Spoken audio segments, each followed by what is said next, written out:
আসসালামু আলাইকুম ওয়া রাহমাতুল্লাহি ওয়া বারাকাতুহু। দুরূদ শরীফ পড়ে আল্লাহুম্মা সাল্লি আলা মুহাম্মাদিন ওয়া আলা আলি মুহাম্মাদ কামা সাল্লাইতা আলা ইব্রাহিম ওয়া আলা আলি ইব্রাহিম ইন্নাকা হামিদুম মাজিদ।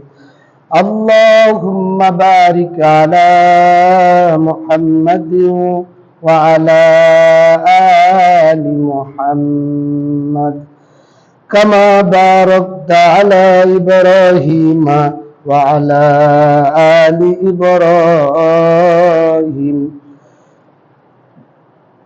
إنك حميد مجيد نحمده ونصلي على رسوله الكريم أما بعد فأعوذ بالله من الشيطان الرجيم بسم الله الرحمن الرحيم يا أيها الناس إنا خلقناكم من ذكر وأنثى وجعلناكم شعوبا وقبائل لتعارفوا إن أكرمكم عند الله أتقاكم إن الله عليم خبير صدق الله مولانا العظيم من صام رمضان ثم أتبعه ستا من شوال كان كصيام الدهر كله أو كما قال عليه الصلاة والسلام।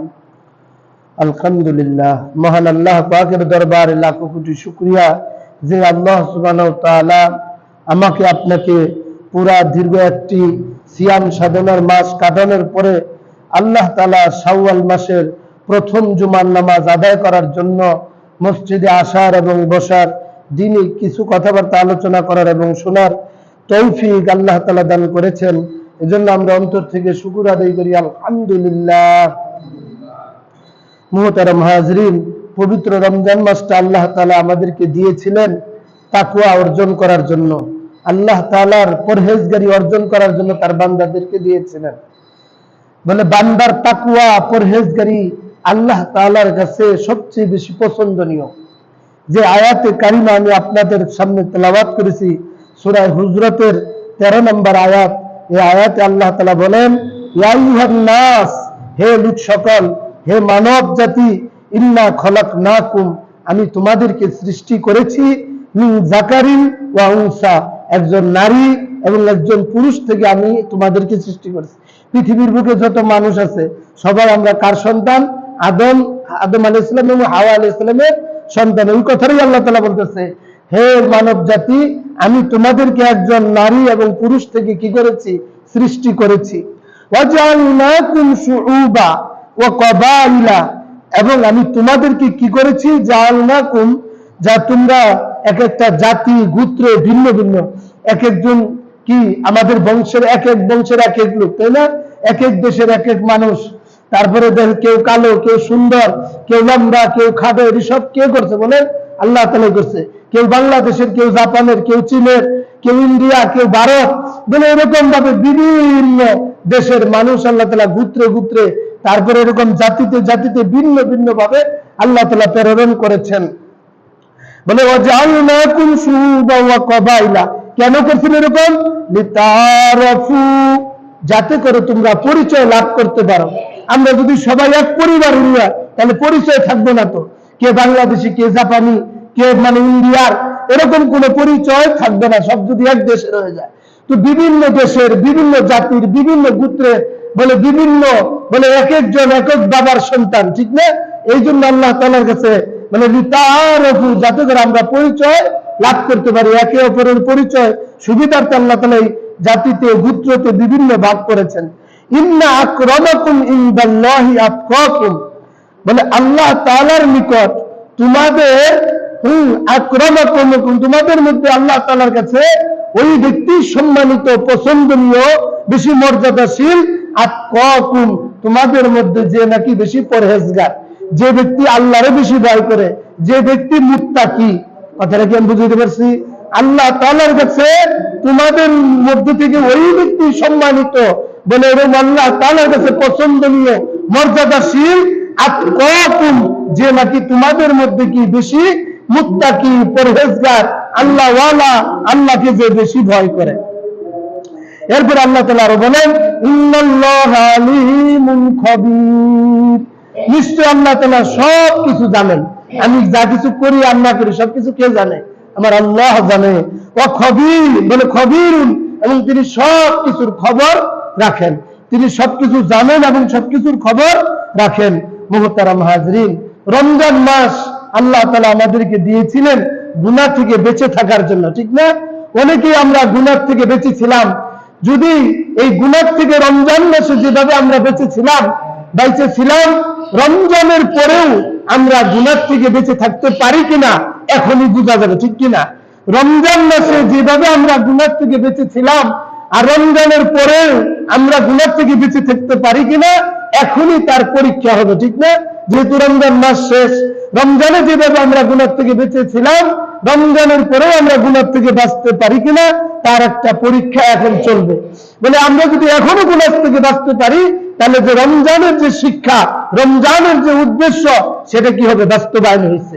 আর যদি আমি গুনাহ থেকে বাঁচতে না পারি তাহলে রমজানের উদ্দেশ্য আমার হাসিল হয় নাই। রমজান যে উদ্দেশ্য আল্লাহ তাআলা আমাদেরকে দিয়েছিলেন তাকওয়া অর্জন করার জন্য, এই তাকওয়া আমার কি হয় নাই? অর্জন হয় নাই। মুহতারাম হাজরিন, আমরা যদি রমজান মাসে একটা গুনাহ থেকেও বেঁচে থাকি তাহলে ওই গুনাহের থেকেও তাহলে এখন আমাদেরকে বেঁচে থাকা কি দরকার?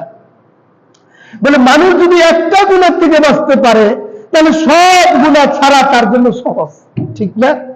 বলে আল্লাহ রাসূল সাল্লাল্লাহু আলাইহি ওয়াসাল্লামের দরবারে জনক এক সাহাবী আইসা বলতেছে, ইয়া রাসূলুল্লাহ, আমি এমন কোন গুনাহ নাই যে করি না, গুনাহ করতে করতে আমি জর্জরিত হয়ে গেছি, অনেক গুনাহ করি, কিন্তু আমাকে যদি আপনি সবগুলি গুনাহ ছাড়তে বলেন আমার পক্ষে সবগুলি গুনাহ ছাড়া সম্ভব না। কি কইতেছে সাহাবী? আল্লাহ রাসূলকে বলতেছে সবগুলি গুনাহ যদি একবারে ছাড়তে বলেন আমার দ্বারা সম্ভব না। ইয়া রাসূলুল্লাহ, আপনি আমাকে একটা ওসিয়ত করেন, আমাকে প্রথম কিছু গুনাহ ছাড়ার মতো নির্দেশ আপনি দেন। তখন নবীজি চিন্তা করে আল্লাহ রাসূল সাল্লাল্লাহু আলাইহি ওয়াসাল্লাম ওই সাহাবীকে বললেন, তুমি মিথ্যা কথা ছেড়ে দাও। কি কথা ছেড়ে দাও? মিথ্যা কথার গুনাহটা ছেড়ে দাও।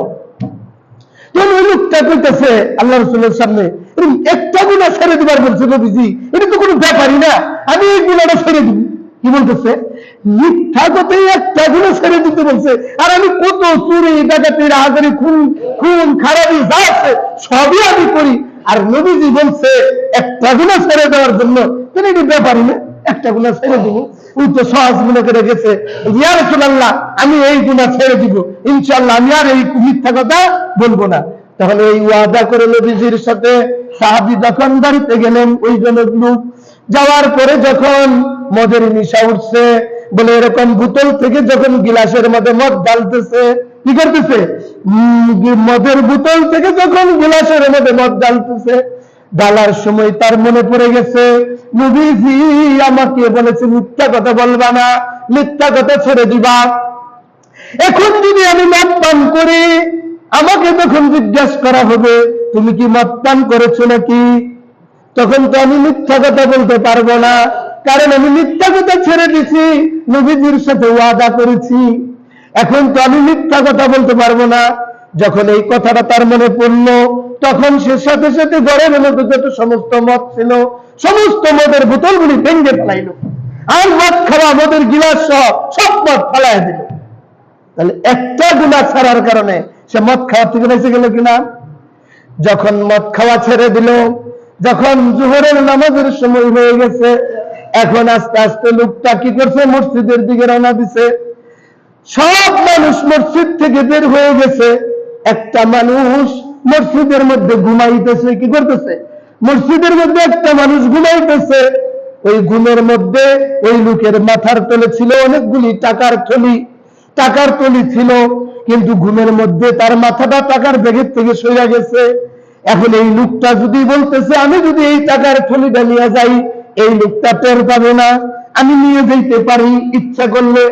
যখন টাকার থলির দিকে পা বাড়াইছে, হাত বাড়াইতেছে টাকার থলিটা নিবে, হাত বাড়ানোর সময় তার মনে পড়ে গেছে, আরে আমাকে যদি জিজ্ঞাসা করে তুমি কি এই টাকার থলি চুরি করেছো কিনা, তখন তো আমি মিথ্যা কথা বলতে পারবো না, সত্য কথা বলতে হবে।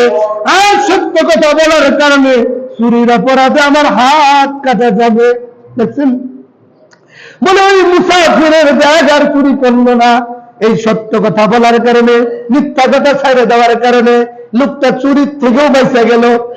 এরপরে মসজিদ থেকে যখন বাহিরের দিকে বাড়ির দিকে বের হয়েছে, রওনা দিচ্ছে, রাস্তায় দেখে সুন্দরী এক রূপসী নারী রাস্তা দিয়া হাইটে যাইতেছে। ওরে তার তো আগে থেকে এই গুণাগুলির অভ্যাস, ওই নারীর পিছে পিছে ছুটতেছে, নারীর পিছে পিছে যাইতেছে অসৎ উদ্দেশ্যে, নারীর সাথে গুনার কাছে লিপ্ত হবে। যখন যাইতেছে যাইতে যাইতে তার মনে পড়ে গেছে, আরে আমারে যখন জিজ্ঞাসা করবে তুমি কি অমুক নারীর সাথে জিনার কাছে জড়িত হয়েছো কিনা, তখন তো আমি মিথ্যা কথা বলতে পারবো না, সত্য কথা বলতে হবে। সত্য কথা বলার কারণে আমাকে দুরার বাড়ি খাইতে হবে এবং আমাকে সঙ্গে সার কইরা দুনিয়ার থেকে বিদায় করে দিবে। এই কল্পনা যখন তার মনের মধ্যে আসলো যে আমি তো মিথ্যা ছেড়ে দিছি, সত্য গ্রহণ করেছি, তাহলে আমি কিভাবে ওই নারীর পিছে হাঁটি, সাথে সাথে ওই নারীর পিছনের থেকে সইরা যায় সে কি হয়েছে, অন্যদিকে তার পথকে ঘুরায় নিছে। সে নারীর এই গুনাহগার থেকে, জিনার গুনাহ থেকে বেঁচে গেল, চুরির গুনাহ থেকে বেঁচে গেল, মদ পান করার গুনাহ থেকে বেঁচে গেল। বলেন তো কয়টা গুনাহ ছাড়ার কারণে, আমার কথাটা বুঝেন নাই, কয়টা গুনাহ ছাড়ার কারণে এতটি গুনাহ থেকে বাঁচলো? একটা গুনাহ ছাড়ার কারণে এই লোক কি করছে, সবগুলি গুনাহ থেকে বেঁচে গেল।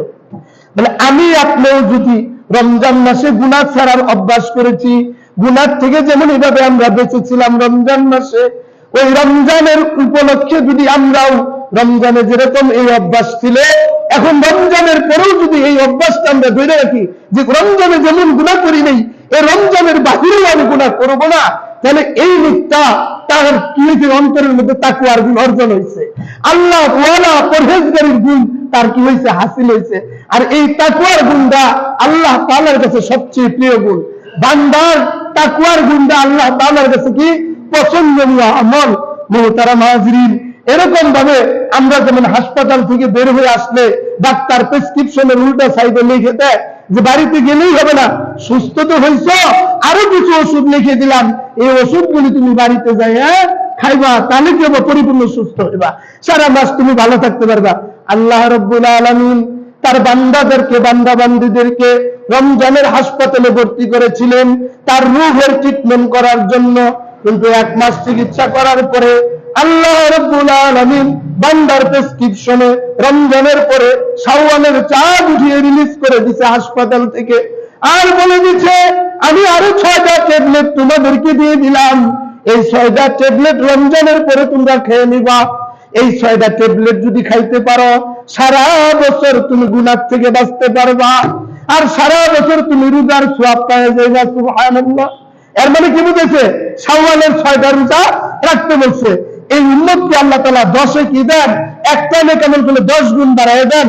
বলে হাদিস শরীফের মধ্যে আছে, قال النبي صلى الله عليه وسلم, আল্লাহ তাআলা পবিত্র কোরআনের সূরা আনআমের 160 নম্বর আয়াতে বলেন, মান জাআ বিল হাসানাতি ফালাহু আশরু আমসালিহা।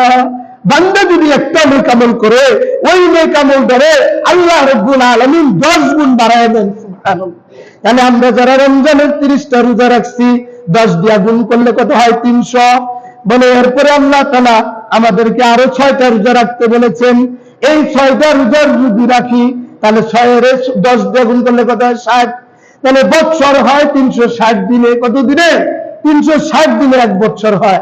তো অতএব যে ব্যক্তি রমজানের রোজার পরে 6টা রোজা রাখবে, সে সারা বছর রোজা রাখার সওয়াব আল্লাহ তাআলা তার আমলনামায় দান করবে। এই ছিল আল্লাহ তাআলা বান্দাকে গুনাহ থেকে হেফাজত করবে, নেক আমল করা সহজ করে দিবে। আল্লাহর হাবিব সাল্লাল্লাহু আলাইহি ওয়াসাল্লাম মুসলিম শরীফের হাদিসের মধ্যে আল্লাহ রাসূল সাল্লাল্লাহু আলাইহি ওয়াসাল্লাম বলেন, ক্বালা নবী সাল্লাল্লাহু আলাইহি ওয়াসাল্লাম, মান সামা রমাদানা, যে ব্যক্তি রমজানের রোজা রাখলো, সুম্মা আতবাহু সিত্তান মিন শাওয়ালিন, এরপরে শাওয়াল মাসের 6টা রোজা রাখলো, কানা কাসিয়ামিদ দাহরি কুল্লিহি, সেজন্য সারা বছর রোজা রাখলো। সুবহানাল্লাহ। তাহলে এই মাসে আমরা রোজাগুলি লাগাতারে রাখতে পারি, ইচ্ছা করলে বাইরেও রাখতে পারি, দুই দিন জিরা বিশ্রাম নিয়ে এরপর নিতে পারি, কিন্তু এই মাসের মধ্যেই এই 6টা রোজা কমপ্লিট করতে হবে। আল্লাহ তাআলা আমাদেরকে শাওয়াল মাসের 6টা রোজা রাখার তৌফিক দান করেন।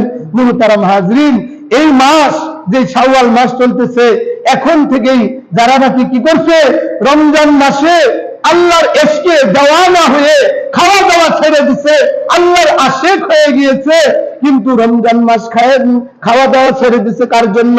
আল্লাহর জন্য। আল্লাহর আশিক হয়ে খাওয়া দাওয়া ছেড়ে দিছে। এরপরে এখন থেকে আল্লাহকে দেখার জন্য তার দিলের মধ্যে তামান্না সৃষ্টি হয়েছে, বলে আল্লাহকে দেখার জন্য দুনিয়াতে একটা জায়গা আল্লাহ তাআলা দিয়ে দিয়েছেন, সেটা কি খানায় কাবা শরীফ। সেখানে আল্লাহ তাআলার তাজাল্লি রহমত সেখানে নাজিল হয়। মুহতারাম হাজরিন, হজের প্রস্তুতি, হজের মৌসুম এই মাসের থেকেই শুরু হয়ে গেছে। যারা নাকি রমজানে আল্লাহকে দেখার জন্য খাওয়া দাওয়া ছেড়ে দিছে, তারা এখন থেকে আল্লাহকে দেখার জন্য হজের প্রস্তুতি এই মাসের থেকেই শুরু করে দিছে, ঠিক না? এটাকে বলা হয় হজের মাস। বলে আল্লাহ রাব্বুল আলামিন এই জন্য পবিত্র কুরআনের সূরা হজের 32 নম্বর আয়াতে আল্লাহ তাআলা বলেন, বিসমিল্লাহির রহমানির রহিম, ওয়া মান ইউআযযিম শাআইরাল্লাহি ফাইন্নাহা মিন তাকওয়াল কুলুব। বলে এরকম ভাবে আল্লাহ তাআলার কাছে সম্মানিত এই মাসগুলির মধ্যে থেকে যারা আল্লাহ তাআলার কাছে কি নিদর্শন, আল্লাহ তাআলার নিদর্শন এবং আল্লাহ তাআলার কাছে এই মাসগুলি কি সম্মানিত, ফাইন্নাহা মিন তাকওয়াল কুলুব, যাদের অন্তরে আল্লাহর ভয় আছে, ওই লোকটা যে আল্লাহর আশিক হয়ে গেছে, যার আল্লাহ তাআলা অর্থ সম্পদ দিতে, সে কি করবে? এখন থেকে হজের প্রস্তুতি নিয়ে হজে যাওয়ার জন্য প্রস্তুতি গ্রহণ করবে। মুহতারাম হাজরিন, কিন্তু দুনিয়াতে ওইরকম চোখ আল্লাহ তাআলা দেয় নাই যে আল্লাহকে দেখা যাবে, ঠিক না? কিন্তু আল্লাহ তাআলা এরকম কিছু মাধ্যম রেখে দিয়েছেন, ওখানে গেলে আল্লাহ তাআলা খুশি হয়, আল্লাহ তাআলা সেখানে রহমত নাজিল করে। বলে একটা লোক, গৃহস্থ লোক ছিল, জঙ্গলের কাছে একটা বাড়ি ছিল তার, সে জঙ্গলের মধ্যে ঢুকছে, দেখে একটা বাঘের বাচ্চা একা বসে আছে, বাঘের মা সেখানে নাই। ওই বাঘের বাচ্চাটাকে ওই গৃহস্থ ব্যক্তি দেখে দৌড়ে নিয়ে আসছে বাড়িতে, আনার পরে তাকে লালন পালন করছে। একটু যখন আস্তে আস্তে বড় হইতেছে, সে হিংস্র হয়ে গেছে, তাকে খাঁচার মধ্যে বন্দি করে রাখছে। ওই খাঁচার মধ্যে বন্দি করে রাখাও সম্ভব না, খাঁচার মধ্যে বন্দি করে রাখাও সম্ভব না। আস্তে আস্তে ওই গৃহস্থ ব্যক্তি ওই বাঘটারে বলে এরকম চিড়িয়াখানার মধ্যে তাকে দিয়ে আসছে, চিড়িয়াখানায় তাকে দিয়ে আসছে বড় খাঁচার মধ্যে রাখার জন্য। কিন্তু বাঘ, মা জননী বাঘ, ওই বাঘটা তার বাচ্চাকে খুঁজতেছে। আমার এত কষ্টের বাচ্চা, যে বাচ্চা প্রসব করে সেই মাই জানে কত কষ্ট। ওই বাঘ খুঁজতেছে সারা জঙ্গল খুঁজে, আমার বাচ্চা কোথায়, আমার ছানা কোথায় হারাইলাম আমি, কোথায় গেল? অবশেষে খুঁজতে খুঁজতে সে বুঝতে পারলো অমুক গৃহস্থ অমুক বাড়িতে আমার বাচ্চাটাকে নিয়ে গেছে। ওই বাচ্চার গ্রাম সুখে সুখে মা জননী বাগিনী ওই গৃহস্থের বাড়িতে চলে গেছে। যায় দেখে তার বাচ্চাটা নাই, উঠানের মধ্যে তার বাচ্চাটা যে খাঁচার মধ্যে বন্দি ছিল, ওই খাঁচার মধ্যে সে বুঝতে পারলো আমার বাচ্চাটা ওই খাঁচার মধ্যেই বন্দি ছিল। বাঘের আশা দেখে বাড়ির সমস্ত মানুষ দূরে পলায়ে চলে গেছে। ওই বাঘিনী মা কি করতেছে? খাঁচার চতুর্দিকে ঘুরতেছে। খাঁচার চতুর্দিকে কয়েকক্ষণ তো চতুর্দিকে পদক্ষেপ তওয়াফ করলেন, মানে ঘুরতেছে। ঘুরার পরে অনেকক্ষণ পরে সান্ত্বনা নিয়ে ওই মা বাঘিনী তার বাচ্চার বিরহে সেখান থেকে চলে গেল। মানুষগণ তখন আইসা তখন বুঝতে পারলো বাচ্চার কত দরদ, বাচ্চার বিরহে মা বাঘিনী আয়সা খাঁচার চতুর্দিকে ঘুরতেছে। এখন প্রশ্ন হইতে পারে, হুজুর খাঁচার মধ্যে তো বাচ্চা নাই, কেন সেই খাঁচার চতুর্দিকে ঘুরলো? বলে মা ভাগিনী চিন্তা করলো, এরকম তার দিলের মধ্যে প্রশান্তি নিল, কিন্তু আমার খাঁচার মধ্যে বাচ্চা না থাকলেও আমার বাচ্চাটা তো এই খাঁচার মধ্যেই ছিল, খাঁচার মধ্যে ছিল। এই জন্য মা ভাগিনী বাচ্চার জন্য খাঁচার মায়ায় কি করলো, চতুর্দিকে ঘুরলো আর তার দিলের মধ্যে প্রশান্তি নিল। ঠিক কিনা বলে? ওইটাই বুঝাইতেছে আমরা যারা হজে যাই, আল্লাহর ঘর তওয়াফ করার জন্য চলে যাই, রমজান মাস সিয়াম সাধনার মধ্যে কাটাইছি, খানা পিনা ছেড়ে দিছি, আল্লাহর আশিক হয়ে গিয়েছি। মক্কায় যখন গেছি, যাওয়ার পরে মনে হয় আল্লাহরে তো সেখানে দেখতে পাই না। ঠিক কিনা বলেন? আল্লাহর ঘর বাইতুল্লাহ সেখানে আছে, কিন্তু আল্লাহর আশিক যারা, তারা ওই আল্লাহর ঘরকে তওয়াফ করে কিন্তু আল্লাহরে দেখে না। কিন্তু আল্লাহর রহমত তাজাল্লি সেখানে তাদের উপর কি হয়, নাজিল হয়। বলে ওই মা বাচ্চা যেরকম ভাবে বাচ্চা না থাকাতেও তার চতুর্দিকে, খাঁচার চতুর্দিকে ঘুরা মনটা সান্ত্বনা নিছে। যারা আল্লাহর আশিক, আল্লাহর পাগল, তারা আল্লাহর ঘরে বাইতুল্লাহ শরীফে যাইয়া কিন্তু কি করে, তওয়াফ করে, প্রদক্ষিণ করে। কিন্তু আল্লাহকে না দেখতে পারলে কি হবে? আল্লাহর যে ঘর, আল্লাহর যে তাজাল্লি রহমত নাজিল হয়, এই জন্য ওই ঘরের চতুর্দিকে তওয়াফ কইরা দিলের মধ্যে কি নাই, প্রশান্তি লাভ করে। ঠিক নি? বলে আল্লাহ তাআলা এটাই কি হয়, বান্দার এই তাসাল্লি, বান্দার এই প্রশান্তি, মনের যে চাহিদা, আকর্ষণ, এটা আল্লাহ তাআলার কাছে পছন্দনীয়। এই জন্য হজের বিধান আল্লাহ তাআলা ফরজ করে দিয়েছেন। মুহতারাম হাজরিন, এরকম ভাবে আল্লাহ তাআলার মহব্বত যাদের অন্তরের মধ্যে আছে, এই লোকটা রমজানে যেভাবে গুনাহ থেকে বাঁচতে পারছে, রমজানের বাহিরেও গুনাহ থেকে বাঁচতে পারবে। ঠিক না বলে? আর যার ভিতরে আল্লাহর মহব্বত নাই, সে তো রমজানের রোজাগুলি রাখতে পারে নাই, সেহরি খাইতে পারে নাই, তারাবি পড়ে নাই, রমজান মাস পায় ওই লোকটা গুনাহ মাফ করাইতে পারে নাই। ওই লোকটা রমজানের বাহিরে কিভাবে গুনাহ থেকে বাঁচবে, নেক আমল করবে বলেন? সেই লোকটা তো রমজানে যেভাবে পারে নাই, রমজানের বাহিরেও ওই লোকটা গুনাহ থেকে বাঁচতে পারে নাই, পারবে না, এবং নেক আমল তার জন্য কঠিন হয়ে যাবে। রমজানে যাদের জন্য গুনাহ করা সহজ হয়ে গেছে, নেক আমল করা সহজ হয়ে গেছে, রমজানের বাহিরেও আল্লাহর আশিক যারা, আল্লাহর পাগল যারা, তারা রমজানের বাহিরেও গুনাহ থেকে বাঁচতে পারবে। এরকম কিভাবে নেক আমল করতে পারবে? আল্লাহ তাআলা তাদের জন্য কি করে দিবেন?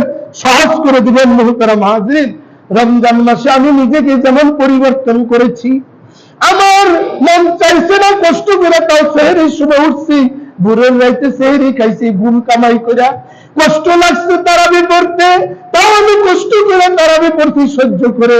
বলে এরকম যেমন রমজান মাসে একটা পরিবর্তন আমার মধ্যে নিয়ে আসছি, রমজানের বাহিরেও আমার ভিতরে সেই পরিবর্তন আনা দরকার। আমি যদি সেই পরিবর্তনটা আনতে পারি, তাহলেই তো আমি কামিয়াব হতে পারবো, আমি জাহান্নাম থেকে বাঁচতে পারবো। আল্লাহ তাআলা আমাকে জান্নাত দান করবেন। সুবহানাল্লাহ। মুহতারাম হাজিরিন,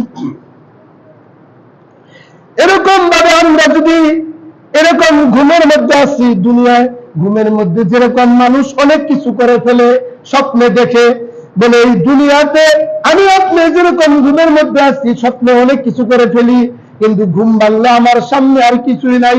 দুনিয়ার টাকা পয়সা, গাড়ি বাড়ি সব কিছু রয়ে যাবে, কিছুই আমার সঙ্গে যাবে না, একমাত্র শুধু যাবে ঈমান আর আমল। মুহতারাম হাজিরিন, এরকম ভাবে একটা লোক প্রতিদিন ঘুমের মধ্যে কি করে দেয়? বিছানায় পেশাব করে দেয়। কি করে দেয়? ঘুমের মধ্যে পেশাব করে ফেলে। প্রতিদিন তার বিবি এই বিছানা পরিষ্কার করে, আর একদিন বিরক্ত হয়ে বলতেছে, তোমার ঘরে কি কোনো ভূত চাপে নাকি? তুমি কিভাবে বিছানায় পেশাব করো, এত একটা ভুল বড় মানুষ হইয়া? স্বামী রে বলতেছে, স্বামী বলতেছে, সত্যি আমার ঘরে একটা ভূত চাপে। আমি যখন ঘুমাই, ঘুমের মধ্যে আমার কাছে একটা লোক আসে, শয়তান আসে, আইসা বল চল আমি তোরে বেড়ায় নিয়ে আসি, আসে ঘুরে আসি, এরকম ভাবে বলে। আমারও যখন বেড়াবার হয়ে যায়, আর বলে আমি একটু পেশাব করে নেই, দাঁড়াও, বলে আমি তো পেশাব করে যদি পেশাব করি, পেশাব করার পরে জায়গা দেখি বিছানা মধ্যে আমি পেশাব করে ফেলেছি। তখন বিবি বলে, শয়তান তো হলো জিন্দের বাদশা, তুমি তারে বলবা সেজন্য তোমার অনেক টাকা পয়সা দেয়, ধন সম্পদ দেয়, ডেলি ডেলি বিছনা পরিষ্কার করে পেশাব করে ফেলাও, তুমি শয়তান তোমার মধ্যে বলবা সেজন্য তোমার অনেক টাকা পয়সা দেয়। এই লোকটাকে ঠিক আছে, তাহলে শয়তান আমি এই বলবো কাল রাত্রে। আবার ওই লোকটা যখন রাত্রে ঘুমাইছে, ঘুমের মধ্যে স্বপ্নে দেখে শয়তান আবার আইসা পড়ছে, আসো তোমারে বেড়াই নিয়ে আসি। শয়তানরা আজকে কয়, খালি খালি আমি বেড়াবার যাবো না, প্রতিদিন আপনি আমাকে খালি খালি বেড়াবার নিয়ে যান, আজকে আমার 1 বস্তা টাকা দাও, তাহলে সে আমি বেড়াবার জন্য। শয়তানকে এটা কোনো ব্যবহার হইলো? টাকা তুমি ভাই আহো, নেবার জন্য তোমার দাম লাগতো না। তখন ঘুমের মধ্যে এই লোকটারে স্বপ্নের মধ্যে শয়তান নিয়ে গেছে, দেখাইছে রাজভান্ডারের মধ্যে নিয়ে গেছে, পারো কত লোক, বস্তা তুমি ভরো। বস্তা ধরছে, টাকা বুঝাই করেছে, এখন টাকার বস্তা তুমি মাথায় নাও। টাকার বস্তা যখন মাথায় নিছে, এত ভারী বোঝা, ভারের কারণে লোকটা কি করছে, আজকে প্রতিদিন পেশাব করতো, আজকে পায়খানাই করে ফেলছে না বলে, এরকম পেশাব করতো প্রতিদিন, আজকে টাকার বস্তার ভারে পায়খানাই করে ফেলছে। বলে পরের দিন যখন ঘুম থেকে উঠছে সকালে, আরে বিছনার দুর্গন্ধে আর থাকা যাইতেছে না। বিবি বলতেছে, আজকে এই অবস্থা কেন, এমন করলেন কেন? বলে, বিবি তোমার কারণে তো আজকে আমি এখানে করে বানাইছি। বলে, কেন? তুমি বলছো টাকা চাওয়ার জন্য, শয়তান তো আমার 1 বস্তা টাকা দিছে, টাকা নিয়ে তো আমি আসতেই পারি না, টাকার ভারে বস্তার ভারে আমি কি করছি, কুলাবার না পেয়ে পায়খানাই করে ফেলছি। তখন বিবি কইতাছে, বলে আগে তো পেশাব করছিল, ওইটাই ভালো আসছিল, আর তোমার টাকার বস্তা লাগবে না, তুমি আগে যেটা ছিল রেখা। বুঝছেন ভাই, আমাদের অবস্থা হয়েছে এই। বলে আজকে আমরা অলস হয়ে গেছি, আমরা যে ঈমান এবং আল্লাহর হুকুম মানবো, নবীর তরিকায় চলবো, এটা আমাদের ভালো লাগে না।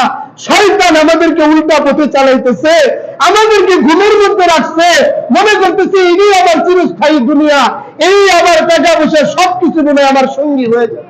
এটা আমি ধোঁকার মধ্যে আছি। কিসের মধ্যে আছি ভাই?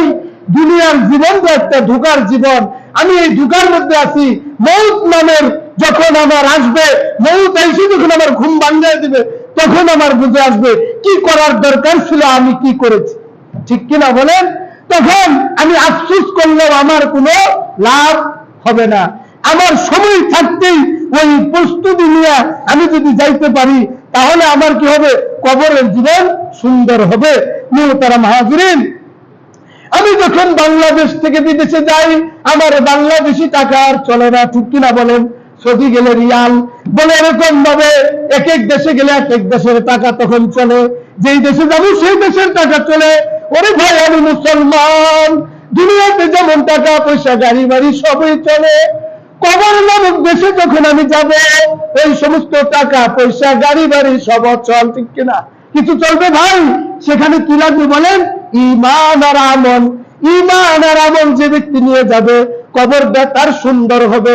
ঈমান আমল ছাড়া যে ব্যক্তি কবরে যাবে, তার জিন্দগিটা দুনিয়াতেও কষ্টের, কবরের থেকেই তার আযাব শুরু হয়ে যাবে। এক বাদশা ছিল, বাদশা আকবর। বাদশা আকবরের সামনে সন্ধ্যাবেলায় মোমবাতির আলো জ্বলতেছিল। হঠাৎ একটা বাতাস এসে মোমবাতির আলোটা নিভে গেল।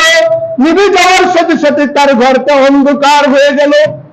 বাদশা চিন্তা করে, হয় আমার দরবারে এত রাজত, এত প্রহরী, এত সৈন্য সামন্ত থাকা সত্ত্বেও আমার ঘরের বাতির প্রদীপটা নিভে গেল। আমি কিন্তু বাতির অন্ধকার ঠেকাইতে পারলাম না, বাতির আলোটা নেবাইতে আমি ঠেকাইতে পারলাম না, আমি অন্ধকারের মধ্যে ডুবে পড়লাম। যখন এইটা তার মনে আসলো, চিন্তা করলো, হায় আমি তো মুসলমান, আমার মৃত্যুর পরে তো মুসলমান হিসেবে আমার কবরে রেখে আসবে, সেখানে বাতি নাই, খেতা নাই, বালিশ নাই, বাতি নাই, কোনো সাথী নাই, ওই অন্ধকার কবরে আমি কেমনে থাকবো? তখন বাদশার এই অন্ধকার ঘটনা যখন তার এই চিন্তাটা আসলো, পরের দিন রাজ দরবারে বসছে। বাদশার মনটা বড় খুবই খারাপ, বাদশা খুবই চিন্তিত, কেউ সাহস পাইতেছে না। বাদশা, আপনার কি হয়েছে? বলেন, আপনার মনটা কেন খারাপ? এই কথা বলার কেউ সাহস পাইতেছে না। বীরবল নামে একজন লোক ছিল, সে হলো হিন্দু লোক। সে জিজ্ঞাসা করছে, বাদশা নন্দর, আপনার কি হয়েছে? আপনার মনটা আজকে খারাপ কেন? আপনার কি হয়েছে আপনি একটু খুলে বলেন। তখন বাদশাহ ওই হিন্দু লোকের কথা বলতেছে, দেখো গতকাল আমার ঘরের বাতিটা নিভে যায়, নিভে যাওয়ার কারণে আমি অন্ধকারে ডুবে যাই, অন্ধকার এমন অন্ধকার আমি ভয় পেয়ে যাই, আমার সাথে সাথে কবরের কথা মনে পড়ে যায়, আমার যে কবরে রাইখে আসবে, কবরে কোনো বাতি নাই, খেতা নাই, বালিশ নাই, ওই অন্ধকারে আমি কেমনে থাকবো। তখন ওই বীরবল বলতেছে, আপনি বলেন আপনার নবীর নাম কি? তখন বাদশাহ আকবর বলতেছে, আমার নবীর নাম জনাবে মুহাম্মদুর রাসূলুল্লাহ সাল্লাল্লাহু আলাইহি ওয়াসাল্লাম। তিনি কত বছর বাঁচছেন? ওই বাদশাহ আকবর বলতেছে, তিনি 63 বছর বাঁচছেন। 63 বছরে আপনার নবী মুহাম্মদুর রাসূলুল্লাহ সাল্লাল্লাহু আলাইহি ওয়াসাল্লাম সারা পৃথিবী আলোকিত কইরা দেখায় গেছেন, ঠিক কিনা বলেন?